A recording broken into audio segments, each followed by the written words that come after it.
Buenas tardes, ¿cómo les va? Bueno, hoy el tema del día y de estos últimos días es sobre la Argentina, sobre si nuestro país sufre una crisis política o una crisis económica que derivó en una crisis política. La mayoría de los economistas y la mayoría de los opositores, como es el caso de Macri y Lilita Carrió, sostienen que el problema es político, que la gente está podrida de un estilo de gobierno, que la gente le molestó, que se está contra el campo, de que haya un doble comando en el manejo del país. Bueno, yo creo que la crisis es de otro tipo y las voy a concatenar enseguida. Para mí esta crisis es de carácter económico, que después se traslada al plano político, donde está teniendo más efecto, pero que no hay que subestimar el efecto económico de esta crisis. ¿Cómo arranca todo?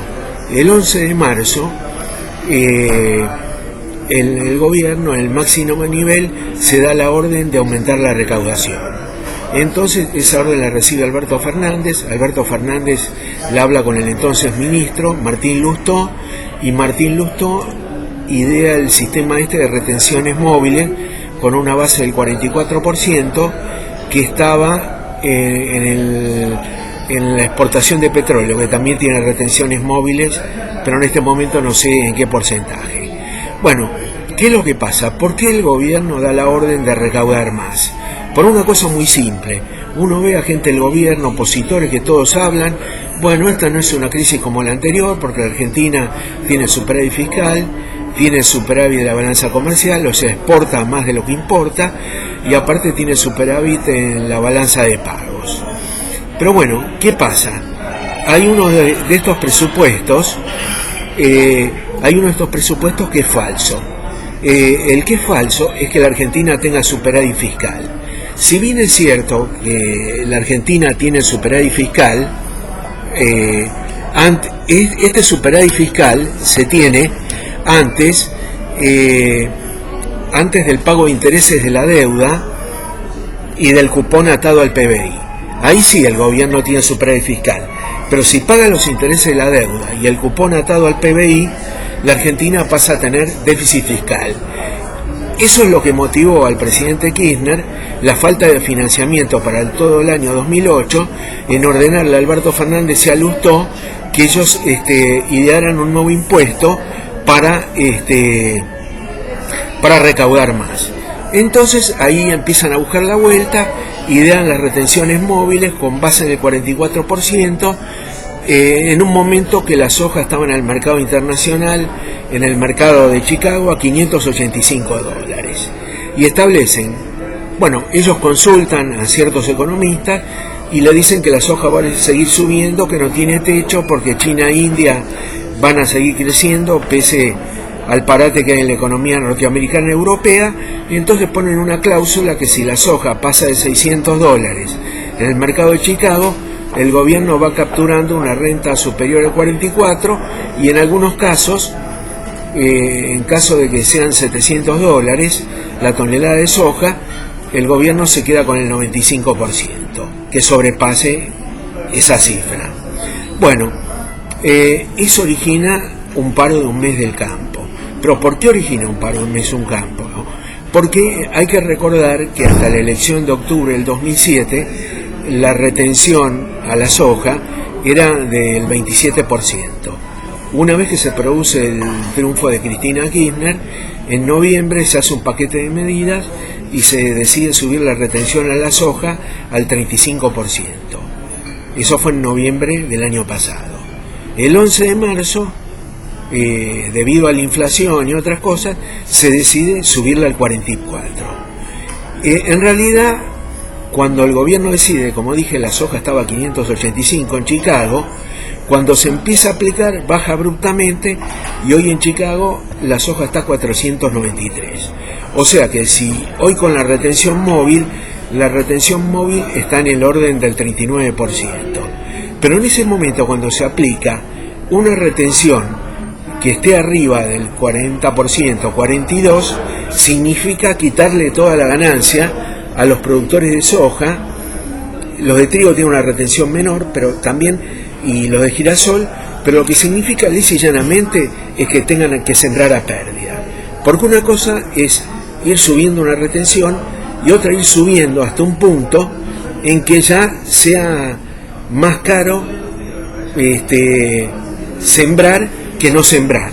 Entonces, lo que el gobierno no se dio cuenta, y yo lo explico en una nota que hablo de un gigante bueno como era Gulliver, donde todos estos años, los últimos 6 años, los chacareros de 100 hectáreas, 150 hectáreas, 200, 300, compraron cosechadoras 4x4, y lo que ha pasado con el campo es una verdadera revolución liberal, una revolución burguesa, porque ¿cuál es el discurso de De Angelis? De Angelis dice: no queremos que el Estado nos ayude, tampoco queremos que el Estado se meta. Lo que nosotros queremos es que nos deje sembrar tranquilo, recibir el precio pleno, y hasta ahora la retención al 27% y el aumento posterior al 35% la aceptaban sin problema. Pero cuando la retención móvil se elevó al 44%, eso lisa y llanamente significaba perder toda la ganancia, con el riesgo que sembrar trigo, soja, del valor total de la cosecha, el 35% se dedica a los herbicidas, o sea, estoy hablando del glifosato, la urea. Entonces no era ningún negocio. Y como bien dice De Angelis, a mí el Estado no me puede obligar a sembrar a trabajar a pérdida. Nadie puede obligar, ni siquiera el Estado, a que los chacareros o terratenientes o que tienen mucho campo trabajen a pérdida. Nunca, nadie lo va a hacer eso. Bueno, ese fue el error que cometió el gobierno. Por eso yo digo que la raíz de este problema es claramente económico. El gobierno necesitaba recaudar más plata para pagar los intereses de la deuda, porque no alcanza con los bonos que compra el presidente Chávez, no alcanza con el superávit fiscal, y había que obtener un superávit fiscal mayor. Y han decidido ir a la retención móvil del 44%. Pero a eso hay que hacer una gran observación. Primero, he sabido en política fiscal que cuando alguien pone una tasa muy alta, impositiva, en este caso el 44% móvil, es una invitación al contrabando.